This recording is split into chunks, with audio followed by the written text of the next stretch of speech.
Assalamualaikum warahmatullahi wabarakatuh. Saya Tiara Aprilioni Putri, NIM 1902010301118 dan rekan saya yaitu Felix Valentino, NIM 1902010301103. Di sini kami akan mempresentasikan mata kuliah Ekonomi Mikro mengenai materi Elasticity in the long run versus the short run atau elastisitas jangka panjang versus elastisitas jangka pendek. Rumusan masalah yang akan kami bahas di sini yaitu yang pertama, pengertian dari elastisitas jangka panjang dan juga elastisitas jangka pendek. Lalu yang kedua yaitu elastisitas permintaan yang terdiri dari elastisitas harga dan juga elastisitas pendapatan.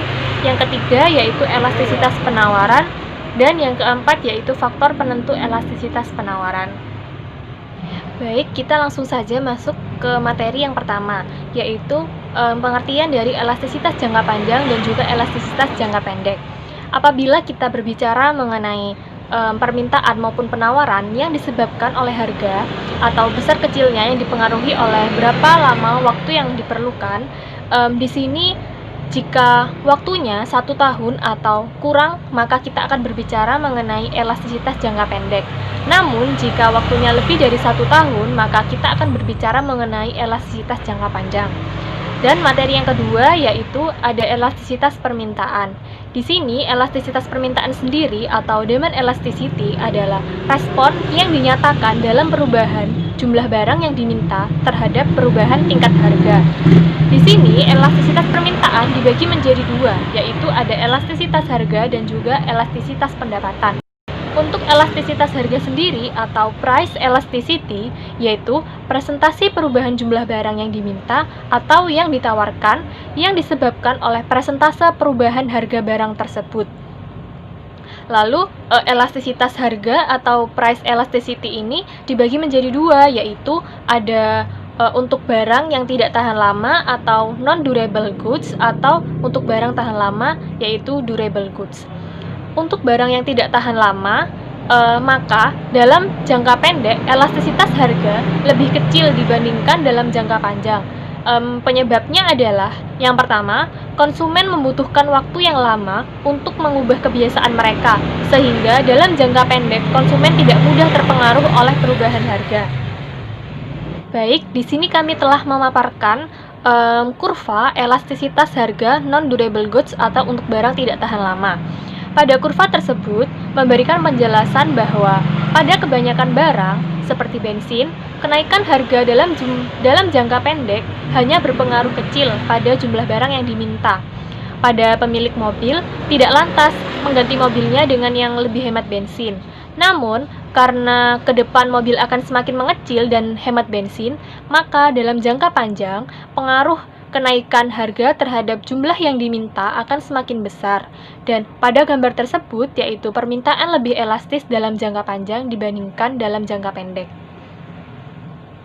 Dan untuk yang kedua, yaitu untuk permintaan barang durable goods, kedua permintaan suatu barang kadangkala berkaitan dengan barang lain, seperti kenaikan harga BBM yang menyebabkan konsumen langsung mengurangi jam pemakaian kendaraan, sehingga elastisitas dalam jangka pendek menjadi peningkat. Akan tetapi, dalam jangka panjang akan lebih elastis lagi, karena akan banyaknya mobil yang efisien bahan bakar sehingga hemat bahan bakar.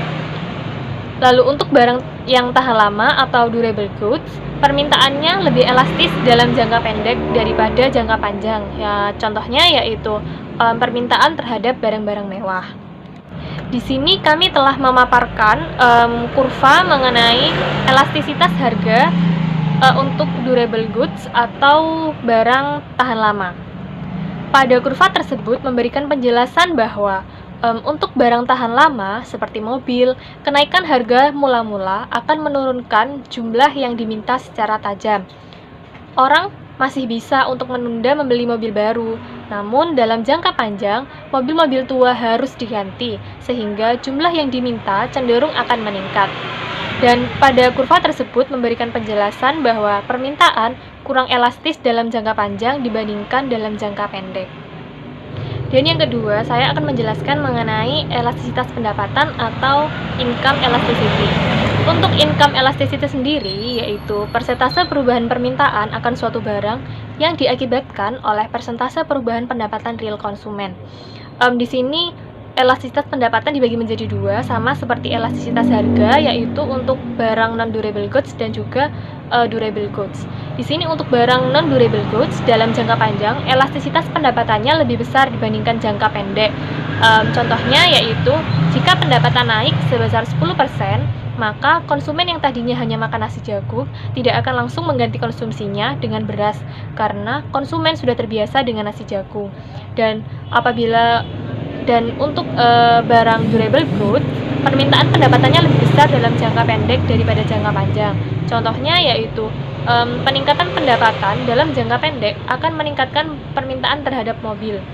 Tetapi dalam jangka panjang, permintaan terhadap mobil akan semakin kecil karena seseorang tidak akan membeli mobil pada setiap tahun. Di sini kami telah memaparkan gambar mengenai contoh dari elastisitas pendapatan sendiri. Pada gambar A, di situ dijelaskan bahwa gambar tersebut merupakan grafik mengenai industri siklus atau cyclical industries. Untuk industri siklus sendiri, yaitu industri yang penjualannya cenderung membesarkan siklus perubahan pada produksi domestik bruto atau pendapatan nasional. Pada gambar tersebut juga menjelaskan bahwa laju pertumbuhan PDB dibandingkan dengan investasi barang modal.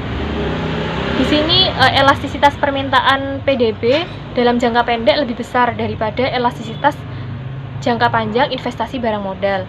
Dan maka di sini akan menyebabkan sebuah perubahan investasi barang modal, yaitu akan memperbesar perubahan PDB. Maka dari itu, dalam hal ini industri barang modal juga disebut sebagai industri siklus.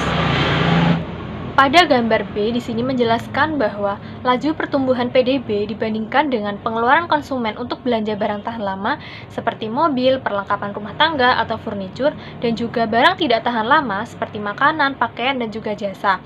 Di sini, karena persediaan barang tahan lama lebih banyak dibandingkan dengan permintaannya, maka dalam jangka pendek elastisitas permintaannya lebih besar dibandingkan dalam jangka panjang. Lalu, untuk materi yang selanjutnya akan dijelaskan oleh rekan saya, yaitu Felix. Yang ketiga adalah elastisitas penawaran. Faktor yang mempengaruhi elastisitas penawaran adalah lamanya waktu para produsen bereaksi terhadap perubahan harga, derajat penggantian faktor produksi antara proses suatu barang dengan proses produksi barang-barang lainnya, tingkat perkembangan teknologi. Elastisitas penawaran dalam hubungannya dengan periode pasar dapat dibedakan menjadi penawaran jangka sangat pendek dan elastisitas penawaran dibagi menjadi dua, yaitu jangka panjang. Yang pertama, dalam jangka panjang, perusahaan mempunyai cukup waktu untuk mengubah, menambah atau mengurangi skala pabrik. Di samping itu, perusahaan-perusahaan baru mungkin akan masuk ke dalam industri, dan perusahaan-perusahaan yang sudah ada biasanya keluar dari industri yang bersangkutan. Dalam jangka panjang, kufra penawaran lebih elastis dan berbentuk lebih landai daripada kufra penawaran jangka pendek. Ketika ada kenaikan permintaan, harga dan kuantitas keseimbangan akan naik. Kenaikan harga lebih kecil dan kenaikan kuantitas lebih besar dibanding dengan kasus kufra penawaran jangka pendek. Elastisitas penawaran dalam jangka panjang akan lebih elastis dibanding dalam jangka pendek karena produsen akan lebih menguasai metode-metode untuk mengembangkan usahanya. Misalnya, seorang pengusaha tidak akan membangun cabang baru sebelum mengetahui produknya dan diterima masyarakat. Dan yang kedua adalah jangka pendek. Dalam jangka pendek, kapasitas produksi perusahaan sudah tertentu dan tidak dapat diubah. Di sini, kufra penawaran lebih elastis, yaitu berlerek cukup curam dan tidak merupakan garis tegak lurus. Bisa terjadi kenaikan permintaan, maka harga dan kuantitas keseimbangan naik. Untuk beberapa barang, penawaran jangka pendeknya inelastis sempurna. Contoh sektor properti. Namun ada juga barang yang penawarannya lebih elastis dalam jangka pendek. Barang tersebut umumnya barang yang tidak dapat didaur ulang, contohnya seperti logam besi. Dan yang terakhir adalah faktor-faktor yang menentukan elastisitas penawaran, yaitu ada 3 ya. Yang pertama, jenis produk. Semakin cepat produsen merespon perubahan harga yang terjadi, maka akan semakin elastis penawarannya. Biasanya terjadi pada industri-industri seperti tekstil, rokok, pakaian, dan industri lainnya. Sedangkan jika produsen suka merespon terhadap harga, maka akan semakin inelastis. Hal ini biasanya terjadi pada produsen beras. Dan yang kedua yaitu sifat perubahan biaya produktif. Penawaran bersifat inelastis bila peningkatan penawaran hanya dapat dilakukan dengan pengeluaran biaya sangat tinggi. Jika penawaran dapat ditambahi dengan biaya yang rendah, maka penawaran akan bersifat elastis. Tinggi rendahnya biaya akan dikeluarkan tergantung dari tingkat penggunaan kapasitas perusahaan dan kemudahan dalam memperoleh faktor produksi. Dan yang terakhir adalah jangka waktu. Panjang pendeknya waktu dapat mempengaruhi elastisitas penawaran. Demikian penjelasan materi dari kelompok kami. Jika ada kekurangan atau kelebihan, mohon dimaafkan. Wassalamualaikum warahmatullahi wabarakatuh.